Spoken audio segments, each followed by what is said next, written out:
안녕하세요. 감리교 교육마당의 정태근 목사입니다. 오늘 성경 돋보기 주제는 세례에 대해서 살펴보도록 하겠습니다. 특별히 유대인들과 세례에 대해서 살펴보도록 하겠습니다. 오늘날 기독교에서 행하고 있는 세례는 예수 그리스도를 주로 고백하는 사람들이 예수 그리스도와 함께 죄에 대해서 죽고 예수 그리스도와 더불어 다시 태어나서 예수 그리스도와 연합함을 상징하는 의식이라 할 수 있습니다. 이러한 세례의 의미를 잘 나타내주고 있는 성경 본문이 로마서 6장 3절에서 9절에 기록되어 있습니다. 무릇 그리스도 예수와 합하여 세례를 받은 우리는 그의 죽으심과 합하여 세례를 받은 줄을 알지 못하느냐. 그러므로 우리가 그의 죽으심과 합하여 세례를 받음으로 그와 함께 장사되었나니 이는 아버지의 영광으로 말미암아 그리스도를 죽은 자 가운데서 살리심과 같이 우리로 또한 새 생명 가운데서 행하게 하려 함이라. 만일 우리가 그의 죽으심과 같은 모양으로 연합한 자가 되었으면 또한 그의 부활과 같은 모양으로 연합한 자도 되리라. 이러한 의미를 담고 있는 세례가 교회 안에 자리 잡게 된 데에는 예수님의 명령에 따른 것입니다. 그러므로 너희는 가서 모든 민족을 제자로 삼아 아버지와 아들과 성령의 이름으로 세례를 베풀고. 예수님은 제자들에게 복음 전파의 명령과 함께 믿는 자들에게 세례를 주라고 명령하셨습니다. 그런데 이러한 세례의 배경은 어디에서 유래한 것일까요? 그것은 유대교에서 찾아볼 수 있습니다. 이 세례의 배경이 되는 것은 구약의 유대민족의 신앙생활에 이미 존재하고 있었습니다.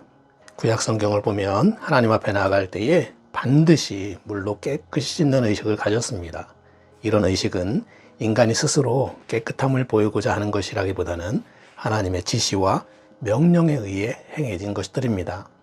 예를 들어서 레위기 16장에 아론이 제사장으로서 제단을 쌓고 지성소에 들어갈 때에 거룩한 곳에서 물로 몸을 씻고 자기 옷을 입고 나와서 번제와 희생제를 드렸던 것은 하나님의 지시에 의한 것이었고, 레위기 15장에 일반 백성들도 부정한 몸을 반드시 물로 씻도록 한 것도 하나님의 명령에 의해서 행해진 것입니다. 이러한 세례를 유대인들은 이방인들이 유대교로 개종할 경우 세례를 했는데, 먼저 이방인이 유대교로 개종을 할 때에는 먼저 할례를 베풀고 그런 후에 그 상처가 아물어갈 때에 그를 데리고 흐르는 물에 가서 물 가운데 세워두고 율법을 읽어주었습니다. 그리고 축도를 하고 그를 물에 잠기게 한 후에 그가 물에서 나오면 완전한 유대교인으로 새롭게 되는 것이었습니다. 이러한 구약의 세례와 더불어 세례 요한의 세례도 기독교의 세례에 있어서 또 하나의 기원이 되는 세례의 의미를 담고 있습니다. 요한의 세례는 단순히 의식적인 예식을 의미하는 것이 아니라 요한의 세례는 회개와 죄를 자복하는 세례였으며 곧 오실 메시아를 준비하는 그런 세례였습니다. 그래서 세례 요한은 유대 광야에서 회개하라, 천국이 가까웠느니라 라고 외쳤고, 예루살렘과 온 유대에서 온 사람들이 다 그에게 나와서 자기들의 죄를 자복하고 요단강에서 세례를 받았던 것입니다. 나는 너희로 회개하기 위하여 물로 세례를 베풀거니와. 이처럼 세례 요한이 받은 사명은 죄사함을 얻게 하는 회개의 세례를 베푸는 것이었습니다. 그런데 세례 요한이 베푼 이 회개의 세례라고 하는 것은 오늘날 우리 크리스찬들에게는 익숙한 용어일지 몰라도 사실 구약 성경이나 그 랍비 문헌에도 발견되지 않는 특별한 용어였습니다. 예수님 당시 유대인들은 세례를 받지 않았습니다. 당시의 세례는 이방인들 가운데에서 유대교로 개종하려고 하는 사람이 받았는데, 이때 거쳐야 하는 세 가지 필수 예식이 있었습니다. 바로 할례, 정결세례, 성전에서 희생제사. 그 가운데 하나가 바로 세례였던 것입니다. 유대인들은 태어난 지 8일 만에 할례를 받았고 성전에서 희생제사를 드렸는데, 이방인의 경우 유대교로 개종할 때에는 여기에 한 가지 더 추가해서 받는 의식이 바로 세례였던 것입니다.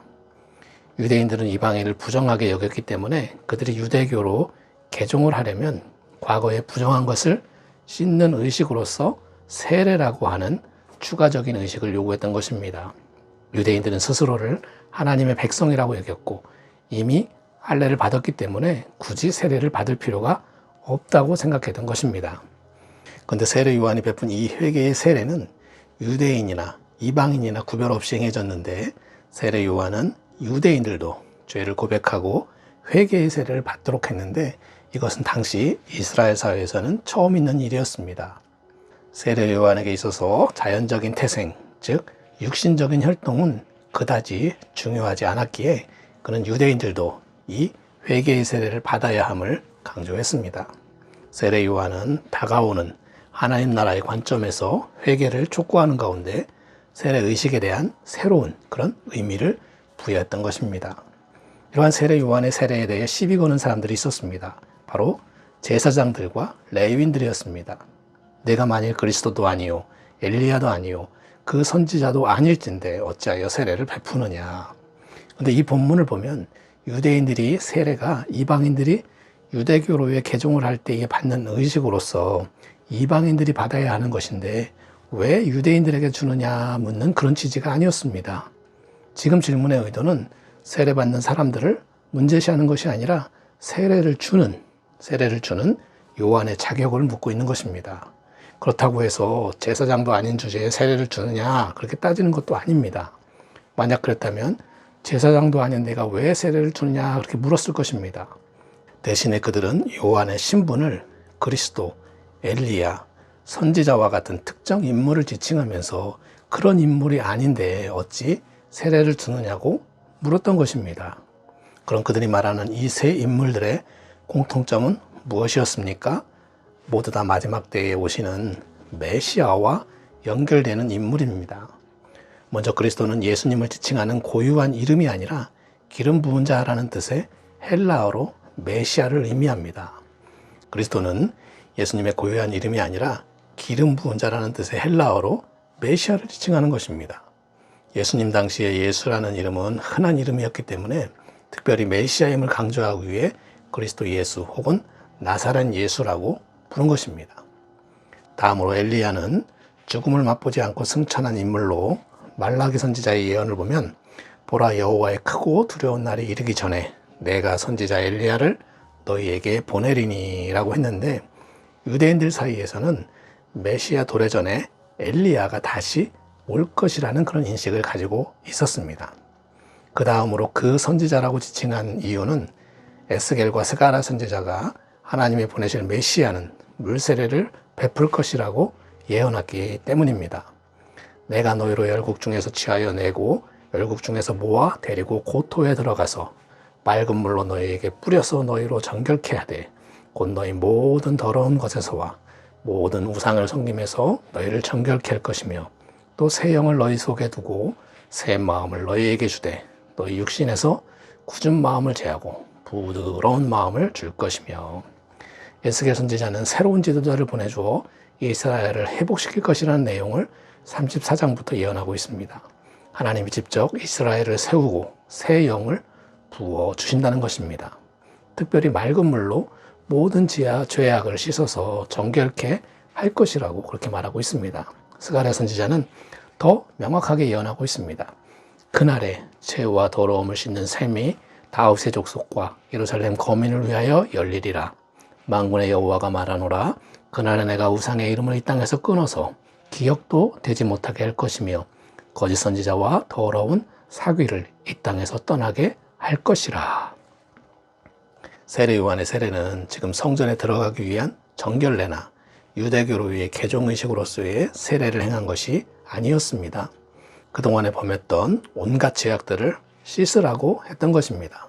그것도 유대인만이 아니라 모든 사람들에게 요구했던 것입니다.